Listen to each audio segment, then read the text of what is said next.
Hello friends, स्वागत आहे तुमचे आमच्या एपी स्टडी स्टेशन या यूट्यूब चॅनलवर. आपण रेशो व प्रोपोर्शन हा टॉपिक चालू केला आहे. तर त्यातला आज आपण पार्ट नंबर 4 नाण्यावर आधारित प्रश्न या टॉपिक मध्ये आपण घेणार आहोत. तर जे कोणी आपले जुने व्हिडिओ बघितले नसेल तर त्यांनी ते बघून घ्यायचं आहे, आणि जे कोणी आपल्या चॅनलवर नवीन आले असेल तर त्यांनी चॅनलला सबस्क्राईब करून घ्यायचं आहे आणि इतरांनाही शेअर करून घ्यायचं आहे, जेणेकरून या व्हिडिओचा सर्व विद्यार्थ्यांना लाभ घेता येईल. तर बघा, तुमचा वेळ न घालवता आपण डायरेक्ट प्रश्नाकडे वळूया. तर नाण्यावरचे प्रश्न कशी पडतात तर ते बघा. काय म्हटलं बघा, एका पिशवीत 25 पैसे 50 पैशाचे एकूण 120 नाणे आहेत. काय म्हटलं रे, 25 पैसे आणि 50 पैशाचे 120 नाणे आहेत.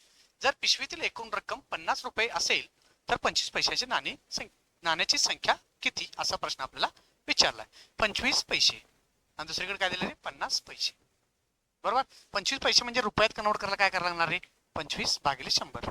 बरोबर. म्हणजेच काय येणार रे माझं उत्तर 1/4. तसंच 50 पैशाला कन्वर्ट करा म्हणजे काय येणार रे, 50 भागिले 100 म्हणजेच काय येणार रे, 1/2 रुपये. त्याला आपण रुपयात कन्वर्ट करा, रुपयाचं सिम्बॉल असं लिहितात. बरोबर.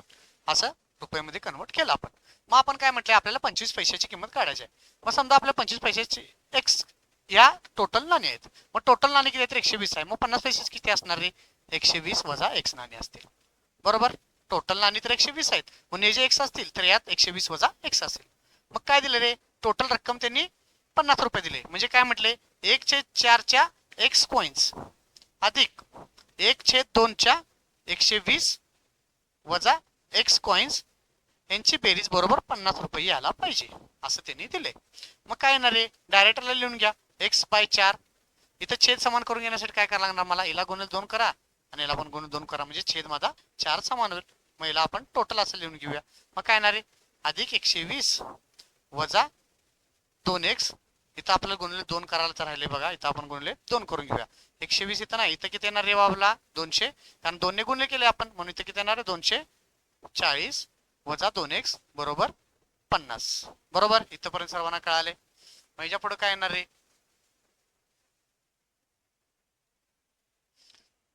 याच्या पुढे काय येणार बघा, x आणि 2x म्हणजे काय येणार इथं, वजा x अधिक 240 बरोबर काय येणार रे, 50 गुणिले 4 म्हणजे किती येणार रे, 200 येणार. बरोबर. मग याला x ला इकडे घेऊया आपण, म्हणजे काय येणार इथं x आणि 240 मधनं 200 गेले, राहिले किती रे, 40. म्हणजे x बरोबर किती आहे रे माझं, 40. म्हणजे पर्याय क्रमांक काय येणार माझा, ए या प्रश्नाचं बरोबर उत्तर. मग ऑप्शनच्या मदतीने सुद्धा तुम्ही काढू शकता. समजा 40 टोटल कॉईन आहेत, किती रुपयाचे आहेत रे, 25 पैशाचे. मग किती येणार रे, हे 10 रुपये येणार. बरोबर. मग राहिले किती कॉईन रे, टोटल 120 कॉईन आहेत, त्यात 40 गेले, राहिले किती कॉईन, 80. 80 म्हणजे कितीचे कॉईन असणार, 1/2 म्हणजे 50 पैशाचे कॉईन. हे किती झाले रे रुपये, 40 रुपये. म्हणजे उत्तर किती आलं रे, 50 रुपये. आता बघा, हा पहिलाच पर्याय आपला बरोबर आलाय, त्यामुळे आपण बाकी ऑप्शन चेक करायची गरज नाही. इथं जसं इथं दिले त्यांनी 50 रुपये जमतात, इथं पण आपलं उत्तर 50 रुपये आले, म्हणून हेच उत्तर याचं बरोबर येईल. तसंच बघा पुढचा प्रश्न बघा. पुढच्या प्रश्नात काय म्हटले बघा, इथे काय म्हटलं, एका पिशवीत 50 पैसे 25 पैसे आणि 10 पैशाचे नाणे आहेत. मग 25 पैशालाच आपण कसं, 50 पैशालाच कसं लिहिणार रे, 1/2 लिहू शकतो.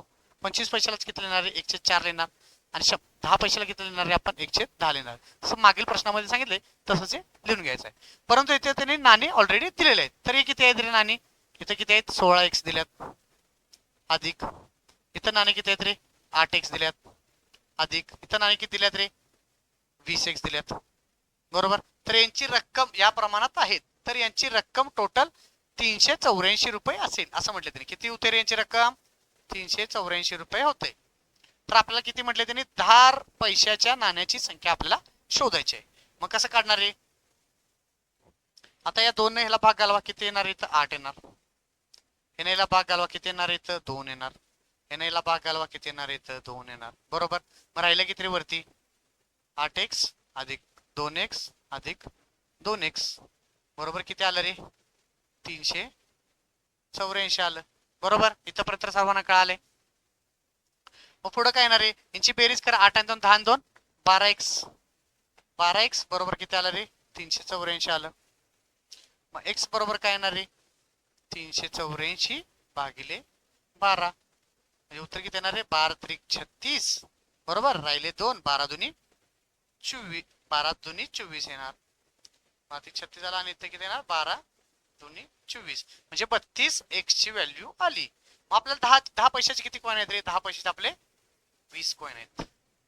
बरोबर. 10 पहिल्याचे 20 कॉइन आहेत. मग काय करणार 32 गुणिले 20 म्हणजे किती येणार 32 दुनी 64 म्हणजे उत्तर किती येणार आहे 640. म्हणजे काय येणार आहे पर्याय क्रमांक सी या प्रश्नाचं बरोबर उत्तर आहे. जे कोण आपल्या चॅनलवर नवे आले असतील तर चॅनलला सबस्क्राईब करून घ्यायचे. तर बघा आता हा प्रश्न बघा. हा प्रश्न काय म्हटले बघा. एका पिशवीत 10, 5 आणि 2 रुपयाचे नाणी आहेत. नाणी एकाच दोनास 3 प्रमाणात आहेत. जर पिशवीतील एकूण रक्कम 390 रुपये आहे तर प्रत्येक प्रकारच्या नाण्याची संख्या शोधा असं म्हटलंय. मग कसं सोडवणार आहे आपण हे. आता बघा काय म्हटलं त्यांनी 10 रुपयात 10 रुपयाचे किती 10 रुपयाचे किती कॉइन्स आहेत रे. नाही आपण रेशो मध्ये लिहूया म्हणजे तुम्हाला कळून जाईल. आता आता काय म्हटले 10 रुपयाचे आहेत किती आहेत 5 रुपयाचे आहेत आणि हे 2 रुपयाचे आहेत. मग यांचा रेशो किती आहे रे एकास दोनास 3 या प्रमाणात आहेत. म्हणजे प्रत्येकाला काय नाही म्हटलं इथं एक्स असणार बरोबर. मग यांचं बेरीज करून घ्या. काय येणार आहे 10 गुणिले 1 10 एक्स 5 गुणिले 2 किती 10 10 एक्स 2 गुणिले 3 किती 6 एक्स बरोबर. यांची किंमत किती दिली त्यांनी 390 रुपये दिले बरोबर. मग 10 20 आणि किती आलं रे 26 झालं बरोबर. 10 20 आणि 6 किती झालं रे 26 रुपये झालं. म्हणजे 26 एक्स ची व्हॅल्यू किती आली रे आपल्याला 390 आलेला आहे बरोबर. मग काय येणार आहे आता मग एक्स बरोबर किती येणार आहे माझा एक्स बरोबर किती आला 390 भागिले 26 बरोबर. मग काय येणार आहे 13 दुनी 26 13 त्रिक 39 आणि 0 मग 15 दुनी 30 म्हणजे एक्स बरोबर माझा किती आला रे 15 आला. एक्स बरोबर जर 15 आला असेल तर याच्यात प्रत्येकाला 15 ने गुणाकार करा म्हणजे किती येणार 1 गुणिले 15 कशात येणार आहे 15 15 दुनी 30 आणि 15 त्रिक 45 म्हणजे 15 30 45 कशात आहे रे 10 रुपयाची 15 कॉइन 5 रुपयाची 30 कॉइन आणि 2 रुपयाची 45 नाणी. म्हणजे याचं उत्तर काय येणार आहे पर्याय क्रमांक बी या प्रश्नाचं बरोबर उत्तर. कळालंय का तुम्हाला सर्वांना. तर बघा या पद्धतीने तुम्ही सोडू शकता. आता हेच गणित आपण डायरेक्ट सुद्धा कसं ऑप्शनच्या पद्धतीने सुद्धा सोडू शकतो. तर ते कसं सोडवायचं आहे बघा. ऑप्शनच्या पद्धतीने कसं सोडू शकतो बघा. तर 10 रुपयाचे नाणे डायरेक्ट आपण बेरीज करून घ्यायची म्हणजे किती आपल्याला शेवटी मिळवायचं किती रे 390 रुपये मिळवायचे. 390 रुपये होतात का तर बघायचे 10 रुपयाचे 10 कॉइन किती आले रे 100 झालं प्लस 5 रुपयाचे 20 कॉइन किती रे 20 पाचा 100 झालं आणि 2 रुपयाचे 30 कॉइन म्हणजे किती झालं रे 60 रुपये झाले. यांची बेरीज किती येणार 260. जुळलं का रे नाही जुळलं म्हणजे हे उत्तर येणार नाही. तर पुढचं घ्या 10 रुपयाचे किती रे 15 कॉइन घेतल्यात किती येणार 150. 5 रुपयाचे 30 कॉइन किती येणार रे 5 त्रिक 15 150 रुपये येणार प्लस 2 रुपये 45 किती येणार रे 90. यांची बेरीज किती आले 15 15 30 आणि 390 390 रुपये आलं का रे आलं म्हणजे हेच उत्तर बरोबर आहे. असं तुम्ही ऑप्शनच्या मदतीने सुद्धा हे गणित सोडू शकता. तर बघा त्याच टाईपनं अजून एक गणित पडले हे तुम्ही आपण ऑप्शनच्या पद्धतीने सोडूया. मग काय म्हटले बघा एका पिशवीत कितीचे रे 5 रुपयाचे 2 रुपयाचे आणि 1 रुपयाचे नाणे आहेत. त्यांचं प्रमाण किती रे 2 3 4 या प्रमाणात आहे. पहिला 2 3 4 मध्ये आहे का बघायचं 16 24 32 बरोबर आहे 20 30 40 बरोबर आहे 25. आता बघा 25 दिले इथं 35 दिले आणि इथं 45 दिले. हे 2 3 4 मध्ये आहेत का नाही आहेत म्हणजे ऑलरेडीच कट झाला. आता इथं बघा 18 2 3 4 म्हणजे पहिला पर्याय क्रमांक 3 कट झाला हा तर येणार नाही. मग आता आपण ह्यांचं फक्त बेरीज करून घेऊया आणि त्याची रक्कम किती येणार रे 200 रुपये आपली रक्कम आली पाहिजे. मग काय करणार 16 25 किती रे 80 रुपये हे झालं प्लस 2 रुपये 24 किती झालं रे 48 आणि 1 रुपयाचे किती झालं रे 32. यांची बेरीज ही काय रे 80 48 हे 200च्या आसपास पण नाही आहे त्यामुळे कट झालं. आता पुढचं घेऊया 5 रुपयाचे किती रे 20 नाणे 20 पाचा किती रे 100 प्लस 2 रुपयाचे किती रे 60 आणि प्लस बघा 1 रुपयाचे 40 नाणे म्हणजे 40 याचं उत्तर किती आलं रे 200 रुपये आलं. म्हणजे हेच पर्यायचं बरोबर उत्तर आहे. म्हणजे पर्याय क्रमांक 2 या प्रश्नाचं बरोबर उत्तर. असं तुम्ही डायरेक्ट बिना इक्वेशन लिहिता सुद्धा ऑप्शनच्या मदतीनं डायरेक्ट उत्तर सोडू शकताय. तर बघा पुढचा प्रश्न बघा. आता इथं काय म्हटलंय बघा 120 रुपयाचे पेमेंट 10 5 2 या रुपयामध्ये नाण्याने केले. यासाठी एकूण 25 नाणी वापरली जातात तर खालीपैकी कोणती संख्या पेमेंट मध्ये वापरलेल्या 10 रुपयांच्या नाण्याची संख्या आहे असं म्हटले. आता इथं बघा काय कॉम्प्लिकेटेड आहे थोडाफार आहे गणित तरी पण आपण सोडूया. आता काय म्हटलंय बघा 10 रुपयाची समजा मी एक्स नाणी घेतलीत आणि 5 रुपयाची समजा मी वाय नाणी घेतलीत आणि 2 रुपयाची समजा मी झेड नाणी घेतली तर यांची रक्कम किती येणार रे टोटल 120 रुपये येणार बरोबर. इथपर्यंत सर्वांना कळाले टोटल रक्कम त्याची 120 ₹20 जसं इथं सांगितलंय. आणि दुसरं काय येणार रे, दुसरं काय म्हटलं आपल्याला त्यांनी, टोटल नाणी त्यांनी आपल्याला किती दिल्यात रे, इथं टोटल नाणे आपल्याला त्यांनी 25 दिल्यात. मग 25 करायला नाणे आपले काय आहेत, XYZ आहेत, म्हणजे काय येणार माझं X अधिक Y अधिक Z बरोबर किती आहे रे माझं 25 आहे. एवढं तरी कळाले तुम्हाला, 25 येणार इथंपर्यंत कळाले. आता बघा इथं दोनच इक्वेशन्स आहेत आणि आपल्याला 3 व्हेरिएबल आहेत, म्हणजे 3 आपल्याला म्हणजे माहित नाही 3 गोष्टी यातल्या. मग आपल्याला कसं करायला लागणार, ट्रायल आणि इररनच सोडवायला होणार. मग आपण यापैकी कुणाला तरी एकाला कट करून टाकूया, जेणेकरून आपल्याला X ची व्हॅल्यू डायरेक्ट मिळेल. मग काय येणार रे बघा, आपल्याला Z ला कट करून टाकूया. Z ला कट करण्यासाठी काय करणार, इथं 2 Z आहे, मग आपल्याला इथं 2 Z करायचं आहे. म्हणजे आपण काय करूया, टोटल इक्वेशनला आपण 2 ने गुणूया. काय करूया आपण, टोटल इक्वेशनला आपण 2 ने गुणून घेऊया. मग 2 ने गुणल्यावर काय होणार रे, इथं बघा काय येणार, 2x अधिक 2y अधिक 2z बरोबर किती येणार रे 50 येणार. बरोबर इथपर्यंत तरी कळाले तुम्हाला सर्वांना. मग आता काय करा, हा इक्वेशन नंबर समजायला 1 धरा आणि याला इक्वेशन 2 धरा. 1 मधून 2 वजा करा, मग याला वजा चिन्ह केलं काय होणार, हे पण वजा होणार, हे पण वजा होणार, हे पण वजा होणार चिन्ह, आणि हे पण वजा होणार. मग 10 मधनं 2 गेले, राहिले किती रे 8x. 5 मधनं 2y गेले, राहिले किती रे प्लस 3y. बरोबर Z ला Z तर कट झाला, कारण अधिक 2Z हा वजा 2Z झाला. इथे किती आला रे 70 येईल.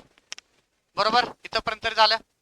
मग आता याचं उत्तर काय येणार रे, आता आपल्याला y ची व्हॅल्यू काढून घेऊया. म्हणजे कसं आहे, आपल्याला ऑप्शन मध्ये काय दिल्यात रे, x ची व्हॅल्यू दिल्यात, कारण आपल्याला काय म्हटले 10 रुपयाच्या नाण्याची, म्हणजे 10 ची किंमत कुठल्या आहे, x ची व्हॅल्यू दिल्या.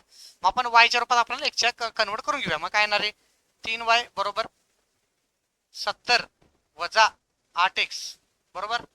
मग इथं y बरोबर काय येणार रे, y बरोबर काय येणार 70 वजा 8x वजा 3 येणार. इथपर्यंत काय आलं. मग आता आपण x च्या व्हॅल्यू एक एक व्हॅल्यू आपण टाकत जाऊया, जेणेकरून त्याला 3 ने भाग जायला पाहिजे खाली. बरोबर आता आपण पहिल्यांदा 6 टाकून बघूया. 6 टाकलं काय येणार रे 70 वजा 8 संग 48 छेद 3 येणार. बरोबर उत्तर किती आलं रे 48. 48 म्हणजे 22 आलं. 22 ला 3 ने भाग जाते, कारण आणि तर अपूर्णांकात घेणार नाही आपण, 22 ला भाग जात नाही, त्यामुळे 6 येणार नाही. आता बघा 4 घेऊन बघूया. 4 घेतलं काय येणार रे 70 वजा 8 त्रिक 8 चौक 32 भागिले 3 करा. मग काय येणार रे 32 जर यातनं वजा केलं मी किती येणार, 70 मधनं 32 वजा केल्यावर 40 अधिक 30 70 येते, म्हणजे किती येणार 38. 38 ला 3 ने भाग जातो का रे, नाही जात, म्हणजे हे पण उत्तर येणार नाही. आता पुढचं ऑप्शन घेऊन बघूया आपण, 10 घेऊन बघूया. मग 70 वजा 80 भागिले 3 येणार, हे तर निगेटिव्ह मध्ये जाते, हे पण येणार नाही. मग आपण 8 घेऊन बघूया. आता 70 वजा 8 8 64 भागिले 3 म्हणजे किती येणार रे 6/3 जातोय का रे भाग, जातोय. म्हणून उत्तर काय येणार रे माझं पर्याय क्रमांक डी या प्रश्नाचं बरोबर उत्तर येईल. हा जरा प्रश्न ट्रायल आणि एररचा सोडवायचा, त्यामुळे तुमची कन्सेप्ट क्लिअर पाहिजे की बाबा तुम्ही हे इक्वेशन मांडून हे असं अप्रॉक्सिमेशनच तुम्ही हे सोडवू शकता डायरेक्ट व्हॅल्यू टाकून. त्याशिवाय हे गणित तुम्ही डायरेक्ट सोडू शकत नाही, कारण कसं होते 2 इक्वेशन तयार होतात आणि 3 व्हेरिएबल तयार होतात, त्यामुळे इक्वेशन हे डायरेक्ट आपलं सुटू शकत नाही. त्यामुळे तुम्हाला हे असं सोडवावं लागेल. तर बघा पुढचा प्रश्न बघा काय म्हटले, अमनकडे 20 आणि 10 रुपयाच्या काही नोटा आहेत. काय म्हटलं रे 20 आणि 10 रुपयाच्या काही नोटा आहेत, ज्याची एकूण रक्कम 390 रुपये आहे. जर प्रत्येक प्रकारच्या नोटांची संख्या परस्परांशी बदलली, एकमेकाशी बदलली, तर काय ना आधीच्या तुलनात 90 रुपये कमी होते. तर काय म्हटलं आधीच्या तुलनात 90 रुपये. आता समजा 20 रुपयाच्या त्याकडे एक्स नोट आहेत आणि 10 रुपयाच्या त्याकडे वाय नोट आहेत, तर याची रक्कम किती होणार आहे टोटल 390 होणार. बरोबर इथपर्यंत काय आलं. आता काय म्हटलं त्यानं 20 रुपयाच्या त्याकडे वाय नोट आहेत, बरोबर, आणि त्याने काय म्हटलंय आणि प्लस काय म्हटलंय 10 रुपयाच्या त्याकडे एक्स नोट आहेत, बरोबर. आता काय म्हटलंय 90 रुपये कमी होतात. किती होतात रे 90 रुपये कमी होतात, म्हणजे किती पहिला 390 होतं, आता किती होणार 300 रुपये होणार. बरोबर इथपर्यंत काय आलं तुम्हाला, हे सर्व कळालं का तुम्हाला कसं करायचंय. तर बघा आता काय करणार आपण, आता समजा असं लिहिलंय आपण, बरोबर. आता वाय वाय वाय वाय आणि एक्स एक्स एका समोर समोर लिहून घेऊया, म्हणजे जेणेकरून आपल्याला सोडवताना प्रॉब्लेम येणार नाही. तर 20 वायला इकडे लिहूया आणि 10x ला इकडे लिहूया. मग काय करूया आपण, इथं लिहूया 10 रुपयाच्या x नोटा आणि या 20 रुपयाच्या y नोटा, असं लिहिलं तरी चालते का रे? चालते. मग आता काय करूया, आपण याची बेरीज करून घेऊया, जेणेकरून काय होणार, आपलं डायरेक्ट इलिमिनेट करू शकतो आपण. बघा तर काय येणार, 30x बरोबर 20 आणि 10 किती रे, 30x प्लस किती रे 30y बरोबर किती येणार रे, 690 रुपये येणार बरोबर. 30 ला कॉमन काढूया आपण, x अधिक y बरोबर किती येणार आहे माझं, किती येणार 690 बरोबर. 690 आलं.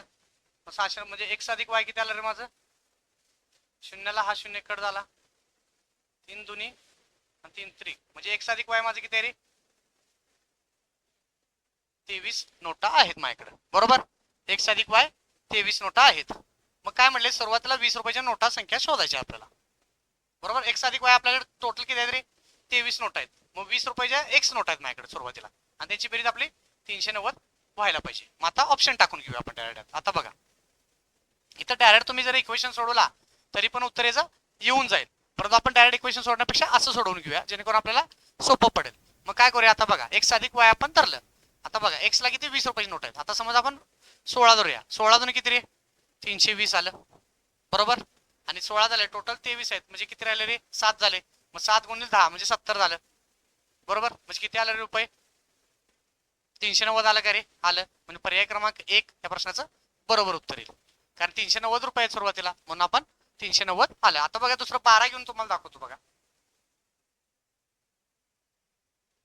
आता समजा आपण 12 घेतलं, 12 घेतल्यावर काय येणार रे, 12 गुणिले 2 केलं, 12 गुणिले 20 केल्यावर किती येणार रे, 240 रुपये येणार. 12 गेले बरोबर. आता राहिले किती रे, 11 राहिले. मग 11 गुणिले किती येणार रे माझं, 10 रुपयाच्या नोट आहेत आता बाकीच्या आपल्या, हे किती येणार रे 110 रुपये येणार. याची बेरीज येते का रे, 350 आली बघा. बेरीज झाली काय, नाही चुकीचा आहे म्हणून हा चुकी झाला. 15च्या बाबतीत असं करून बघा, 15 गुणिले 2 किती येणार रे, 300 रुपये येणार. 300 अधिक किती राहिले, किती रे अजून किती राहिले, 15 गेले म्हटलं 8 राहिले, 8 म्हणजे 80 झालं. किती आलं याची बेरीज, 380 आली. हे पण येणार आहे काय, नाही. तुम्ही ऑप्शनवरून कट केला. आता 14च्या बाबतीत पण तसंच येणार, 14च्या बाबतीत पण येणार नाही. 14 जुनी किती येणार 28 आणि राहिले किती रे 9 नोटा, 9 9 9 90 येणार. म्हणजे बेरीज किती आली रे 370 रुपये आली. आपल्याला काढायचं किती होते रे 390, म्हणून पर्याय क्रमांक 1 या प्रश्नाचं बरोबर उत्तर येईल. कळालं का तुम्हाला सर्वांना कसं सोडवायचं आहे गणित, या पद्धतीने तुम्ही हे गणित सोडवू शकता. तर बघा आता पुढे काय प्रश्न बघितला बघा, एका पिशवीत 5 रुपये 2 रुपये व 1 रुपयाचे काही नाणे आहेत, त्यांच्या किमतीचे गुणोत्तर 15 4 3 आहे, तर नाण्याची एकूण संख्या 112 आहे, तर 2 रुपयाचे नाणी किती, असं प्रश्न पडलाय. इथे 112 नाही आहे तर 192 करून घ्यायचं तुम्ही. इथे 192 आहे, 112 नाही आहे तर 192 आहे, लक्षात ठेवायचं तुम्हाला. मग काय करायचं आहे, तर बघा 5 रुपये 2 रुपये आणि 1 रुपयाचे नाणे आहेत. मग काय म्हटले तर टोटल त्याचे इथं काय म्हटलं बघा, किमतीचे गुणोत्तर म्हटले, नाण्याची संख्या म्हटलेली नाही आहे इथं, लक्षात ठेवायचं आहे. किमतीचे गुणोत्तर म्हटले, किमतीचे गुणोत्तर काय आलं रे, किमतीचे गुणोत्तर काय दिले त्यांनी 15 4 3 बरोबर. किमतीचे गुणोत्तर दिले. मग किंमतचे गुणोत्तर काय, आपल्याला नाण्याचे गुणोत्तर काय करायसाठी काय करणार, याला डायरेक्ट नाण्याचे किती रुपयाचे नाणे ते भाग केले तर आपल्याला नाण्याची संख्या मिळणार. मग इथं म्हणलेलं नाणे, नाणेला आपण किंमतची प्रत्येकाची किंमतनं भाग घालूया याला, 5 2 आणि 1 बरोबर. कारण टोटल किंमतला आपण टोटल किंमतला आपण किती रुपयाचे नाणे त्यानं डिवाइड केलं तर आपल्याला एकूण नाण्याची संख्या मिळेल. मग या नाण्याचा रेशो काय येणार रे 3 2 आणि 1 नाही 3 2 आणि 3 येणार बरोबर. 3 2 आणि 3 येईल. इथपर्यंत काय आले सर्वांना, 3 2 आणि 3 येईल बरोबर. 5 3 15 3 2 3 म्हणजे बेरीज किती आली रे 3 3 आणि 2 5 5 आणि 3 8 बरोबर. म्हणजे 8 ची व्हॅल्यू टोटल करा, आपल्याला नाणी संख्या दिली 8 ची व्हॅल्यू 192 दिल्या त्यांनी. मग 1 ची व्हॅल्यू किती येणार रे 192 भागिले 8 करा, किती येणार रे 8 2 16 8 चौक 32 बरोबर. 8 चौक 32 येईल बरोबर. मग 24 नाणे, आपल्याला इथं नाण्याची संख्या किती आहे 2 रुपयाची, 2 रुपयाची 2 नाणे आहेत म्हणून काय येणार रे 24 गुणिले 2 म्हणजे उत्तर किती आलं रे माझं 48. 48 कशात आहे रे, पर्याय क्रमांक बी या प्रश्नाचं बरोबर उत्तर येईल. तर बघा पुढचा प्रश्न काय म्हटले बघा, सेम प्रश्न आहे बघा तसाच. मूल्यांचे गुणोत्तर दिले, बरोबर, सेम व्हॅल्यूचे गुणोत्तर जसं आता मागच्या गणित सोडवले, फक्त इथं 50 पैसेच काढायचं आहे, बरोबर. हा प्रश्न तुम्ही होमवर्कला सोडवायचा आहे आणि कमेंट मध्ये याचं उत्तर सांगायचं आहे. सेम गणित आहे, तुम्ही फक्त होमवर्कला हा प्रश्न सोडवून घ्यायचा आहे. तर बघा आता हे झालं आपले नाण्यावरचे प्रश्न. आता आपण यानंतर काय करणार आहे, उत्पन्न, खर्च आणि बचत यावर आधारित आपण प्रश्न सोडवणार आहोत. मग यासाठी आपण काही बेसिक कन्सेप्ट समजून घेऊया. आता उत्पन्न, उत्पन्न बरोबर काय असते रे आपलं, उत्पन्न बरोबर काय असणार, आपली खर्च प्लस बचत असणार, बरोबर. खर्च प्लस बचत असणार उत्पन्नच म्हणजेच, बरोबर. आता समजा आपण खर्च काढायचं ठरवलं, खर्च म्हणजे काय असणार रे माझं, खर्च कुठला येणार माझं, उत्पन्न केलं मी, उत्पन्न वजा उत्पन्नात मी बचत वजा केली तर ती माझी खर्च असणार, बरोबर.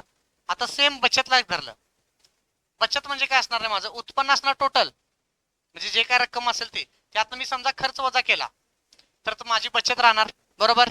हे तीन फॉर्म्युला तुम्ही लक्षात ठेवा. तीन फॉर्म्युला म्हणजे हे बेसिकच आहे, जसं आपण रेग्युलर वापरतो रेग्युलर मध्ये तसंच आहे. उत्पन्न म्हणजे काय असणार, खर्च प्लस आपली बचत असते, त्यावर आधारित आता प्रश्न असणार आहे. मग काय दिले बघा, आता प्रश्नानुसार आपण तुम्हाला कळून जाईल की नेमकं मी म्हणतोय काय ते तुम्हाला कळून जाईल. तर बघा, दोन व्यक्तीचे मासिक उत्पन्न 4/5 आहे. मग इथं लिहून घेऊया, उत्पन्न, उत्पन्न कशा दिले रे आपल्याला, 4/5 मध्ये दिले. त्यांचा खर्च दिला आपल्याला, खर्च कशात दिले रे आपल्याला, 7-9 रुपये दिले. आता काय म्हटले, दोघं पण दरमहा 50 रुपये वाचवतात. किती वाचवतात रे दोघं पण, 50 रुपये वाचवतात. मग मगाशी मी तुम्हाला सांगितलंय बघा पद्धत, त्या पद्धतीने सुद्धा रेशोच्या पद्धतीने सोडू शकता, परंतु आपण आता बेसिक पद्धतीने पहिला सोडवून घेऊ. मग आपण काय लिहिणार आहे, आपल्याला दोघांकडनं 50 वजा करतात म्हणजे 50 वाचवतात हे तर कळालं मला. आता माझं उत्पन्न काय आहे रे, उत्पन्न माझं किती आहे, 4x आहे, याला प्रत्येकाला x समजा, x आहे. उत्पन्न माझं किती आहे, 4x आणि 5x आहे. त्यातनं मी समजा 50-50 रुपये वजा केलं, म्हणजे काय 50-50 वजा केलं म्हणजे काय, माझं बचत वजा केली तर माझं खर्चाचं गुणोत्तर येणार काय नाही रे, म्हणजे हे 7-9 येणार, बरोबर. इथं पण कळालं सर्वांना. मग हे गुणाकार फक्त करून घ्यायचंय. मग किती रे, 9 36x वजा 9 45, बरोबर. किती येणार आहे, 7 35x वजा 7 350, बरोबर. इथं पण काय आलं, 36x मधनं 35x गेले, राहिले x. हे वजा 450 होते, इकडे गेलं अधिक होणार, 450 मधून 350 गेले, राहिले किती रे, 100. म्हणजे x म्हणजे माझं किती आलं रे, 100 आलं, बरोबर. x मध्ये 100 आलं. आता उत्पन्नाला प्रत्येकाला आपण x धरलेलंच आहे, कारण इथे लिहिलेलंच आहे बघा. मग किती येणार आहे उत्पन्न यांचं, गुणाकार करा फक्त, 400 आणि 500, बरोबर. म्हणजे पर्याय क्रमांक काय येणार रे, बी या प्रश्नाचं बरोबर उत्तर. कळालं का तुम्हाला कसं सोडवायचं आहे, हेच तुम्हाला एक अजून एक पद्धतीने मी दाखवतो की कसं सोडवायचं. तर बघा काय केलं आपण, इथं बघा पहिला उत्पन्नाचा रेशो लिहिला 4/5, नंतर काय केला 7-9 लिहिला. म्हणजे गॅप किती आहे रे, इथे 1चा गॅप आहे, इथं बघा 2चा गॅप आहे, कारण दोघांकडचं जे दरमहा बचत आहे ती समान आहे. प्रत्येक जण 50 रुपये वाचवतो, त्यामुळे ही पद्धत लागू होते. जर बचत वेगवेगळी असती तर हे लागू होणार नाही. मग दोघांकडे 2-2चा गॅप करून घ्या. मग काय करणार मी, याला सुद्धा गुणिले 2 करणार मी, याला सुद्धा गुणिले 2 करणार. मग नवीन रेशो काय येणार आहे माझा, इथं 8 येणार, इथं 10 येणार. बघा एक बचत दिसते का तुम्हाला, दिसते का बघा, 10 मधनं 9 गेले, 8 मधनं 7 गेले, एक बचत आहे. म्हणजे 1 ची बचत माझी बरोबर 50 आहे, बरोबर. मग 8 ची बचत किती येणार आहे माझी, 8 गुणिले 50, 8 गुणिले 50. आणि 9 बचत किती येणार आहे माझी, नाही 10 बचत किती येणार आहे माझी, 10 गुणिले 50. महिना जरी उत्तर तुम्ही काढला तरी उत्तर 400 आणि 500. तर तुम्ही असं सुद्धा हे काढू शकता. दोन्ही पद्धती लक्षात ठेवा, कारण कधी कोणतं काम आलेलं सांगता येत. आता इथं बघा, दोघं आता वेगवेगळे बचत करत आहेत, मग यावेळी ते इक्वेशन पद्धती आपल्याला फायदेशीर ठरते. उत्पन्नाचे गुणोत्तर काय आहे माझं, 10x आहे आणि 6x आहे, बरोबर. त्यांचे बचत किती करतात रे अनुक्रमे, जर ते एकानं 5200 रुपये बचत केलाय आणि दुसऱ्याने किती बचत केला रे, 3600 रुपये बचत केलाय, 3600, बरोबर. मग त्यांचं खर्चाचं गुणोत्तर किती आलं रे, 18-10 आलं. 18-10 आपण डायरेक्ट भागाकार करून लिहू शकतो का नाही रे, 9/5. हे लिहिण्यापेक्षा आपण 9/5 लिहून घेऊया, कारण आपल्याला सोपं पडेल. मग झालं, आता फक्त गुणाकार वगैरे करायचं, एवढंच करून घ्यायचं. बघा इथं 50x वजा 0 0 5 2 10, परत 0 1 5 25 आणि 26 आला, बरोबर. इथं 9 करा, 9 सक 54x वजा 2 0, 9 सक 54 5 आलं, 9 त्रिक 27 आणि 5 32 आला. बरोबर. आता बघा, आता काय ना 54 मधनं 50 घालवा, किती राहिले रे? 4x. बरोबर. 32,400 मधनं 26,000 घालवा, 4 आणि 6,000, 6,400 येणार. बरोबर. मग x बरोबर किती येणार रे? x बरोबर किती आलं? 16 चौक 64, म्हणजे 1600 रुपये आला. x म्हणजे माझं 1600 आलं. बरोबर. आपल्याला विचारले काय त्यांचे उत्पन्न किती. मग 16 गुणिले 10 किती येणार आहे? 16,000. आणि 16 गुणिले 6 16 96, म्हणजे पर्याय क्रमांक काय येणार आहे? डी माझं बरोबर उत्तर येईल. बरोबर. कळाले का तुम्हाला कसं सोडवायचं आहे गणित? एकदम बेसिक पद्धतीने मी तुम्हाला सांगत आहे. तर ही स्टेप जी आहे ती तुम्ही स्टेप लक्षात ठेवा, जेणेकरून तुमचं उत्तर चुकणार नाही. तर बघा नेक्स्ट गणित बघा. आता सेम तसंच गणित आहे. दोघं किती किती वाचवतात हे वेळ दिले आणि त्यांचे उत्पन्न विचारले. हा प्रश्न तुम्ही होमवर्कला करायचा आहे आणि कमेंट मध्ये उत्तर सांगायचं आहे, याचं उत्तर काय येते ते. सेम मागचं गणित जसं सोडवले त्याच पद्धतीने गणित तुम्ही सोडवायचं आहे. तर बघा आता नवीन प्रश्न आहे. एका व्यक्तीचा खर्च व बचतीचे गुणोत्तर 5:3 आहे. बरोबर. आता बघा इथे खर्च आणि बचत दिले, म्हणजे काय लिहिले आपण इथे लिहून घ्या, खर्च आणि बचत. म्हणजे खर्च अधिक बचत केलं तर उत्पन्न येईल माझं, हे तर लक्षात ठेवा. त्यांनी दिलेलं नाही, परत आपण लिहून घेऊ, आपल्याला कन्सेप्ट क्लिअर पाहिजे. मग खर्च आहे 5:3 आहे आणि उत्पन्न माझं किती येणार? 5:3 8 येणार. बरोबर. प्रत्येकाला 0 वाढवून घेऊ आपण, जेणेकरून आपल्याला सोपं होईल.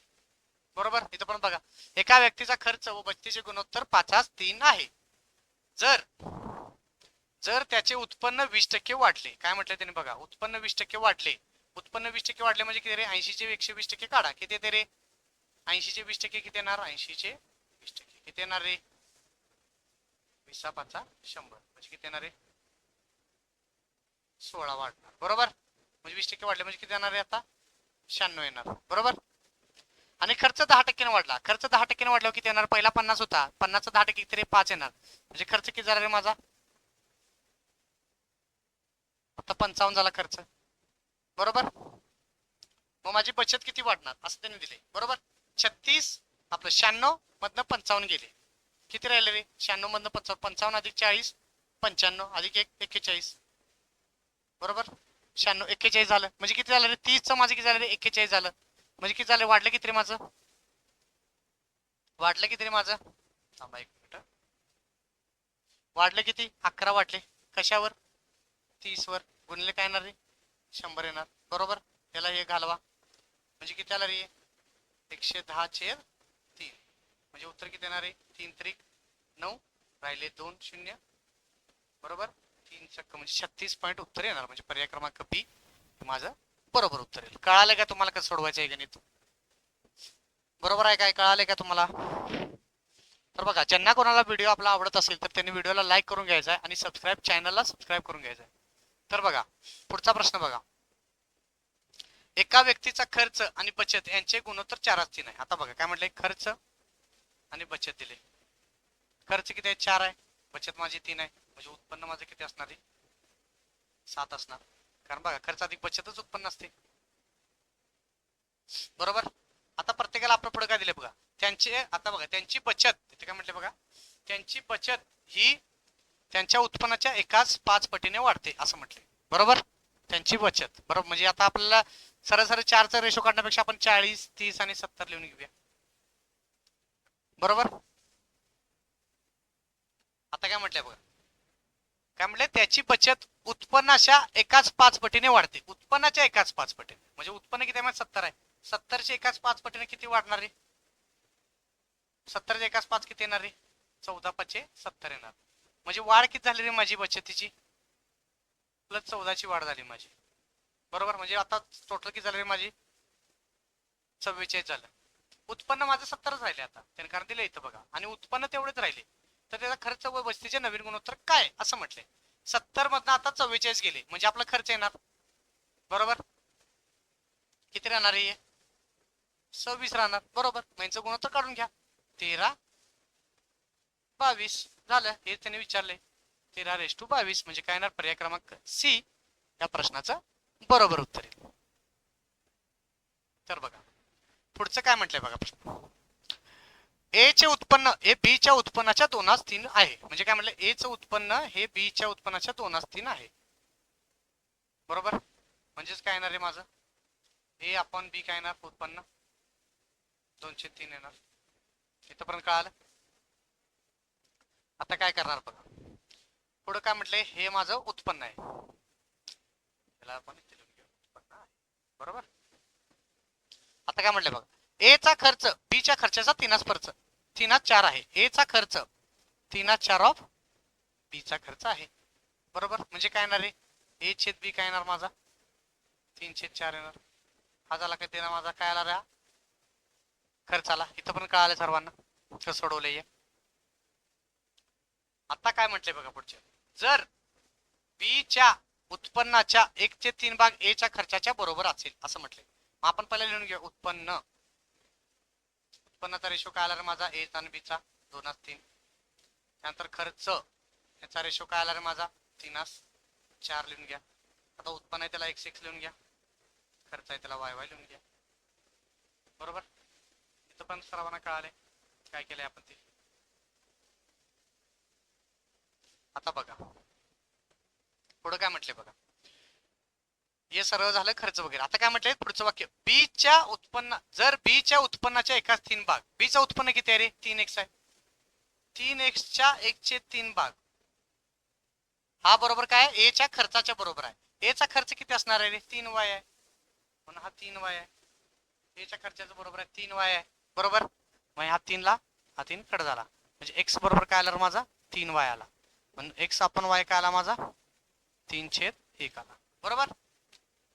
महिला काय करणार, हा x आहे म्हणून याला 3 ने गुणायचं आणि हा y आहे म्हणून याला 1 ने गुणायचं. म्हणजे काय नाही गुणलं तरी चालतंय, आहे तसं ठेवलं तरी उत्तर तेच येऊन जाईल.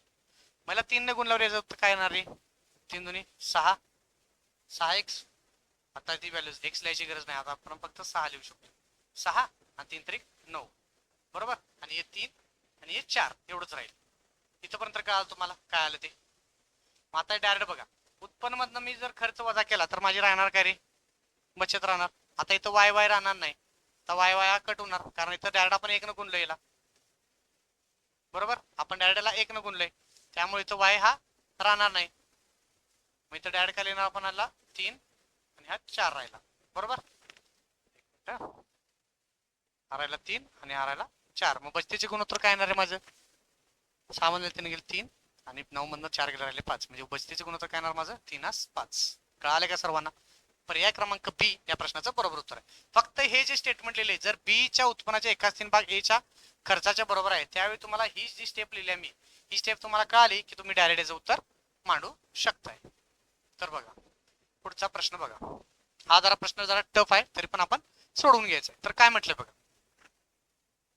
ए बी सी यांचे खर्चाचे गुणोत्तर दिले आपल्याला. खर्च कोणाचं लिहिले ए बी सी. बरोबर. ए बी सी च्या खर्चाचे गुणोत्तर काय दिले 16, 12 आणि 9 असं दिले. व त्यांची बचत उत्पन्नाच्या 20%, 25% आणि 40% आहे. बरोबर. उत्पन्नाचे दिले, उत्पन्नाच्या 20% आहे म्हटल्यावर ही 16 किंमत ही कितीची असणार आहे माझी 80% असणार आहे 16. बरोबर. 16 80% असणार आहे. ही 12 माझी कितीची असणार आहे, कारण ही 25% गेली म्हणजे राहिले किती रे, ही माझी 75%ची व्हॅल्यू असणार आहे. बरोबर. आणि 9 कितीची व्हॅल्यू असणार माझी, ही माझी 40%ची व्हॅल्यू असणार आहे. मला आता उत्पन्न काढायचं आहे. आता उत्पन्न काढणार मी, तर काय दिलं रे आपल्याला 16 ही व्हॅल्यू मला कितीची दिल्या रे 80%ची दिल्या. मग आपल्याला काढायची किती असत्या 100%ची काढली, हे झालं एक रेशो उत्पन्नाचा. त्यानंतर काय म्हटलं रे 12 ही माझी कितीची व्हॅल्यू आहे रे 75ची व्हॅल्यू आहे. मला काढायची कितीची आहे रे 100ची काढायची, ही झाला दुसरा. दुसरं काय रे 9 ही माझी कितीची व्हॅल्यू आहे रे 40%ची आहे. आपल्याला काढायची कितीची आहे रे 100%ची काढायची. बरोबर. नाही तर 40 नाही तर 60% येणार, कारण 40 कट झाला. एक मिनिट जरा लिहिताना चुकले. इथं बघा 40% उत्पन्नाचे बचत ही 40% म्हणजे खर्च 60% असणार. हा 60%ची व्हॅल्यू आहे, आपण आपला 60%ची व्हॅल्यू आहे. बरोबर. इथं पण सर्वांना कळालंय. मग आता आपण फक्त कटिंग करून सोडवायचंय. तर बघा इथं राहिला 4, इथं राहिला 5, हा गेला 4 चोक 16, म्हणजे याचं उत्पन्न किती आहे माझं 20 रुपये. तसंच इथं करा 25 चोक 25 3 चोक, म्हणजे किती झालं रे 16 आलं. इथे किती येणार रे, शून्याला शून्य गेला बरोबर, 3 दुनी 3 त्रिक आणि हा गेला इथं 5, म्हणजे काय आलं 3 5 15 बरोबर. इथपर्यंत सर्वांना कळालं. आता काय म्हटले बघा ते, आता आपले डायरेक्ट उत्पन्नाचा रेशो आलेला आहे बरोबर. मग परंतु त्यांनी काय म्हटले, जर त्यांच्या उत्पन्नाची बेरीज एवढी आहे 3060 एवढी उत्पन्नाची बेरीज आहे, तर बी चे उत्पन्न किती आपल्याला काढायचं आहे. बी चं उत्पन्न किती आहे माझं आता 16 ची व्हॅल्यू मला काढायची आहे. मग कसं काढणार आहे मी, तर बघा आता काय दिलं आपल्याला 3060 ही आपली टोटल रक्कम आहे. मग यांची बेरीज काय येणार आहे उत्पन्नाची, 15 अधिक 16 आपलं 20 अधिक 16 किती रे 36, 36 अधिक 15 किती रे 51 आलं. 51 ची व्हॅल्यू आली. आपल्याला काढायची कोणाची व्हॅल्यू रे, बी ची व्हॅल्यू आहे. बी म्हणजे किती रे 16 ची व्हॅल्यू काढायची आहे. मग 51 चा पाडा डायरेक्ट म्हणू शकतो, 5 सक्क 30 असते आणि वरचं 6 म्हणजे 6, म्हणजे याचं उत्तर किती आलं रे 60. 60 न भाग घालवा 16 ला म्हणजे किती रे 16 सक्क 96, म्हणजे उत्तर किती आलं रे उत्पन्नाची बेरीज 960 रुपये, म्हणजे उत्तर काय येणार आहे पर्याय क्रमांक सी या प्रश्नाचं बरोबर उत्तर आहे. कळालंय का तुम्हाला कसं सोडवायचं आहे. इथं कसं दिले बघा, यांनी उत्पन्नाचे बचत दिले, बचतीचं परिक्रम दिले, पण आपल्याला इथं खर्चाचा रेशो दिलता त्यांनी, म्हणून आपण हे 100 मध्ये हे वजा करून हे रेशो लिहून घेतला बरोबर. हे रेशो 100 मधून वजा करून घेतला आणि ते इक्वेट करून आपण 100% व्हॅल्यू काढली, म्हणून आपला डायरेक्ट उत्पन्नाचा रेशो आला. त्याच्यानुसार आपण इक्वेट करून डायरेक्ट आपण 960 उत्तर काढलेलं आहे. तर बघा आता पुढचा प्रश्न बघा, तर पुढचा प्रश्न काय म्हटलं बघा, हिऱ्याच्या एका तुकड्याची किंमत त्याच्या वजनाच्या वर्गाच्या प्रमाणात बदलते. काय म्हटलं रे, वजनाच्या वर्गाच्या प्रमाणात बदलत असते. 6084 म्हणजे 6084 रुपये किमतीचा हिरा 3:1 प्रमाणात वजनाच्या 3 तुकड्यामध्ये कापला गेला, तर हिरा कापल्यामुळे झालेले नुकसान शोधा. किती रुपयाचा लॉस झाला हे त्याला शोधायचं आहे. मग पहिला बघा टोटल त्याची रक्कम किती असणार आहे, 3 अधिक 2 अधिक 1 म्हणजे किती 6, 6 चा वर्ग किती 36, म्हणजे 36 ची व्हॅल्यू त्याने आपल्याला डायरेक्ट ही दिली बरोबर. मग आता तुटलाय कशात तरी तो 3 2 1 म्हणजे 3 चा वर्ग किती आला रे 9 आला, 2 चा वर्ग किती आला रे 4 आला आणि 1 चा वर्ग किती आला रे 1 आला. आता तुटला किती रे तो 9 4 13 आणि 1 14, म्हणजे तो तुटला 14 मध्ये बरोबर, तुटला 14 मध्ये. मग लॉस किती झाला रे, पहिला 36 होता आणि आता तो 14 मध्ये आहे. मग लॉस किती झाला रे 22 चा लॉस झाला आपल्याला. आता 22 चा लॉस आपल्याला फक्त काढायचा आहे. मग आपल्याला 36 ची व्हॅल्यू त्याने दिलेली आहे ऑलरेडी. 36 ची व्हॅल्यू काय आहे 6084, ही माझी 36 ची व्हॅल्यू आहे. मग आपल्याला काढायची कोणाची व्हॅल्यू आहे फक्त 22 ची व्हॅल्यू काढायची आपल्याला बरोबर. इथपर्यंत कळाले सर्वांना. मग इथपर्यंत आता काय करणार आपण पुढं, आता फक्त कटिंग करून घ्यायचं आहे आपल्याला. इथे किती येणार रे 11, 2 ने भाग घालवा, इथे किती येणार रे 18 2 36 येणार बरोबर. इथपर्यंत सर्वांना कळाले. आता बघा पुढे काय करणार रे, 9 ने भाग जातोय करायचं, 9 ने भाग जातोय घालवा, 9 1 9 2 18 याला घालवा, 9 सक्क 54 बरोबर. राहिले किती रे 6 8 9 7 किती रे 9 7 63 बरोबर. 9 सक्क 54 9 7 63, 63 राहिल्यावर किती राहिले तर 5 राहिले, 5 4 9 सक्क 54 बरोबर. मग परत इथं 2 ने भाग घालवा, 2 त्रिक परत राहिला किती रे 7, 2 त्रिक आहे तसं राहणार 1 आणि हे 8 बरोबर. इथं पण कळालं. आता 11 न गुणाचं आहे फक्त याला, बाकी सगळे कट झाले. 11 8 88 राहिले किती रे 8, 11 त्रिक 33, 33 आणि 8 किती रे 33 आणि 8 किती येणार रे 41, मिळालं किती रे मला 4 बरोबर. 33 आणि 4 किती रे 37 बरोबर. 33 आणि 4 किती येणार आहे माझं 37, म्हणजे उत्तर काय येणार आहे माझं पर्याय क्रमांक बी या प्रश्नाचं बरोबर उत्तर येईल बरोबर. हे सर्वांना कळाले काय. तर आज हा आपला व्हिडिओ इथं संपलेला, रेशो हा टॉपिक आपला संपलेला आहे. पुढील व्हिडिओमध्ये आपण प्रोपोर्शन हा टॉपिक चालू करू. तर व्हिडिओ तुम्हाला नक्की कसा वाटला हे कमेंट मध्ये नक्की सांगा. आणि जर व्हिडिओ आवडला असेल तर चॅनलला सबस्क्राईब करा आणि इतरांनाही शेअर करा. धन्यवाद.